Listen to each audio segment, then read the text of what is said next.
সংস্কারের সাথে নির্বাচনের আসলে কি সম্পর্ক আছে কিনা? মানে এখনো যদিও সেই লন্ডন বৈঠকের পরে একরকম আপনারা আস্থা পেয়ে গেলেন যে ফেব্রুয়ারিতে নির্বাচন হবে, এরকম একটা কথা হলো, আপনাদের অনেকটা সুরও নরম হলো, একটা প্রতিবাদী অবস্থায় ছিলেন আপনারা, আন্দোলন সামনে আন্দোলন, এরকম একটা হুমকি বা এরকম একটা বার্তা, যদি বলি হুমকি না বলে একটা বার্তা আসছিল, সেখান থেকে একটা নরম সুর হলো বা আপনারা আস্থা পেলেন এরকমটা বোঝা যাচ্ছে। সেখানে এই প্রশ্নটা এখনো আসছে যে আসলে কি ফেব্রুয়ারিতে নির্বাচন হবে? সংস্কারের সাথে নির্বাচনের কি আসলে কোনো সম্পর্ক আছে? না, আসলে আপনি যে কথাটি বলছেন, আমরা কেউ নিশ্চিতভাবে বলতে পারে না ফেব্রুয়ারিতে নির্বাচন হবে কি না। কারণ আপনি মনে কেন করেন বলতে পারেন মাননীয় না? প্রধান, মানে না সন্দেহগুলো আমি কোথায় বলি কোথায়? না সন্দেহ, আমি বলি মাননীয় প্রধান উপদেষ্টার বক্তব্য যদি আপনি বিশ্লেষণ করেন তাহলে আপনি এর জবাব পেয়ে যাবেন, আমাকে দিতে হবে না। উনি বলেছে প্রয়োজনীয় সংস্কার যদি ওই সময়ের মধ্যে সম্পন্ন করা যায়, অথবা বিচার যদি দৃশ্যমান করা যায়, তাহলে ফেব্রুয়ারির প্রথম সপ্তাহে নির্বাচন হতে পারে।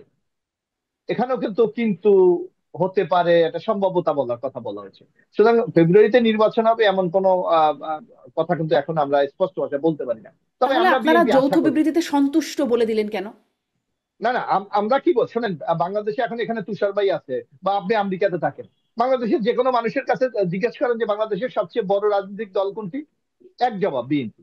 আগামীতে নির্বাচনে জয়যুক্ত হওয়ার সম্ভাবনা কে আছে, বলবে বিএনপি। সুতরাং বিএনপি একটা দায়িত্বশীল ভূমিকা আছে বলে আমরা কিন্তু মনে করি, আর বিএনপি সেই দায়িত্ব ভূমিকাটাই পালন করতে চায়। এবং আপনি দেখবেন বাংলাদেশে একটা ন্যারেটিভ দাঁড় করানো তো চাচ্ছে, এই যে কেয়ারটেকার গভর্নমেন্ট, ইন্টেরিয়াম গভর্নমেন্ট বলেন বা কিছু রাজনৈতিক দল বলেন, বিএনপি ক্ষমতায় যাওয়ার জন্য অনেকটা উতলা হয়ে গেছে, পাগল হয়ে গেছে, এরকম কিছু শব্দ তারা ব্যবহার করে। অথচ হুম। আপনি দেখেন এখানে তুষার ভাই বলবে বা আপনিও বলবেন যে যদি বাংলাদেশে খুব দ্রুত একটি নির্বাচন না হয়, তাহলে বাংলাদেশ নানা ক্ষেত্রে নানা সংকটের মধ্যে আছে। আমাদের অর্থনৈতিক অবস্থা চরম অবস্থা খারাপ। এখানে আইন শৃঙ্খলাকে আমরা এখনো কাঙ্ক্ষিত পর্যায়ে উন্নীত করতে পারি নাই। সমাজের মধ্যে একটা স্থিতিশীলতা নাই, নানা সেক্টরের মধ্যে নানা অসন্তোষ, যার জন্য দেখবেন আন্দোলন প্রতিনিয়ত লেগেই আছে। আমাদের যে ব্যবসা বাণিজ্যের ক্ষেত্রে একটা মন্দা অবস্থা, আমাদের বিনিয়োগ শূন্যের কোঠায়, আমাদের বিশ্বব্যাংক বলেছে প্রবৃদ্ধি মাত্র 3.4% হবে, অথচ 6% পর্যন্ত আমরা গিয়েছিলাম। দারিদ্র্য আমাদের বৃদ্ধি পাচ্ছে। এখানে আপনারা এই যে আপনার নারী, আমরা দেখেছি যে এই বছর দারিদ্র্যের সংখ্যা 27 লক্ষ, সেখানে আবার 27%, সেখানে 18% নারীরা কিন্তু বেকার হয়ে গেছে। তো সামগ্রিক একটা ঝুঁকির মধ্যে আছে, এই ঝুঁকি থেকে উত্তরণের কিন্তু একটাই পথ আছে, যে দ্রুত একটা নির্বাচন করা। কিন্তু আপনি দেখবেন আজকে না না এই সংস্কার, আমরা তো সংস্কার, নির্বাচন, বিচার এর মধ্যে কোনো পারস্পরিক সংঘর্ষ আছে বলে আমরা মনে করি না, বরং এগুলো পাশাপাশি চলতে পারে। অথচ আপনি দেখবেন 10 মাস অতিবাহিত হয়ে গেছে, যে কথাটি তুষার ভাই বলেছে, যে নির্বাচন এখানে তত্ত্ব উপাত্তর ব্যাপার। এখানে আপনি কাকে অভিযুক্ত করবেন না করবেন, যার জন্য তার বিরুদ্ধে কি অভিযোগ আছে সেটা উত্থাপন করতে হবে। অথচ আপনি কেউ কোনো কোনো মহল বা কোনো কোনো শক্তি বলছে যে যতক্ষণ বিচার না হবে ততক্ষণ নির্বাচন হতে পারে না। আবার কেউ কেউ বলছে আগে সংস্কার পরে নির্বাচন। আমরা তো অস্বীকার করি না, কিন্তু বাস্তবতার নিরিখে আপনি পাশাপাশি তো হাত ধরাধরি করে চলতে পারে। অথচ সরকার কিন্তু সেখানে সেই উদ্দেশ্য না। হুম। আরেকটি জিনিস আপনি তাহলে লক্ষ্য আপনারা করবেন এখানে। সন্তুষ্ট হলেন কেন? মানে ডক্টর ইউনূসের সাথে বৈঠকে নতুন কি হলো যেটাতে সন্তুষ্ট? এটা পুরনো প্রশ্ন, আবারও তবুও জিজ্ঞাসা করছি। না, সন্তুষ্ট মানে এখানে এখানে এটা তো ডক্টর ইউনূসের আগের কথাই ছিল। প্রয়োজনীয় সংস্কার সম্পন্ন হলে তারপর নির্বাচন। না, আমরা আমরা কিন্তু আপনাকে একটা কথা বলছি, বিএনপি কিন্তু বড় দল, দায়িত্ব বাংলাদেশের মানুষ কিন্তু অনেক ব্যাপারে মনে করে যে বিএনপি যদি একটা এখানে ইতিবাচক ভূমিকা থাকে, তাহলে অনেক সংকট থেকে কিন্তু উত্তরণ করা সম্ভব। আমাদের নেতা জনাব তারেক রহমান সাহেব বৈঠকের মাধ্যমে সেই বার্তাটাই ওনাকে, যে বাংলাদেশে এই এই সংকটে আছে, এই সংকট থেকে উত্তরণের জন্য আপনাকে এই সময়ের মধ্যে যদি আপনি নির্বাচন করতে পারেন, আমরা হয়তো এই সংকট কাটিয়ে উঠতে পারবো। আমার মনে হয় ইউনূস সাহেব হয়তো ইতিবাচক কিছু, হয়তো জানি না, তারা যৌথ বিবৃতির মাধ্যমে বোঝা যাচ্ছে যে বিএনপিকে আশ্বস্ত করতে চেয়েছিল। এই এই কারণে এটাকে আপনি বিএনপি 100% তাদের উপর ডিপেন্ডেন্ট এটা বলার উপর কোনো সুযোগ নাই। বরং আমরা প্রতিনিয়ত আপনি দেখবেন এই সংস্কারকে আমরা সহযোগিতা করে যাচ্ছি। এখানে আমি আরেকটি কথা বলতে চাই, আপনি লক্ষ্য করবেন যে এখানে আরেকটি গভর্নমেন্ট আরেকটি বিষয় দাঁড় করাতে চাচ্ছে, দেখবেন ন্যাশনাল এনসিসি যেটা বলে, ন্যাশনাল কনস্টিটিউশনাল কাউন্সিল।